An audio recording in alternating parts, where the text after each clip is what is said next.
Neze buhlungu sekudlula abantu abangu-2 ingozi nenye into esayigazi. Akangimekelele kanti engekuphatheleze nakuleli hora zimi kanje. Sekwenzeka ingozi ehlasamula somzimba ngesikhathi kushayisana amahlanzi ebhasi netekisi eFoslora yaseGoli esifundazweni saseGauteng. Lezi moto zidudelane mathupha emgwaqeni zavala wonke umgwaqo.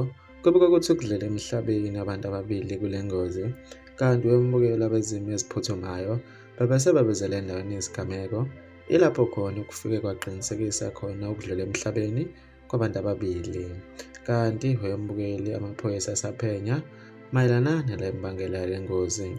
Uthe abalimele baphosenshe esibhedlela esiseduze okuyothola usizo oluphuthumayo.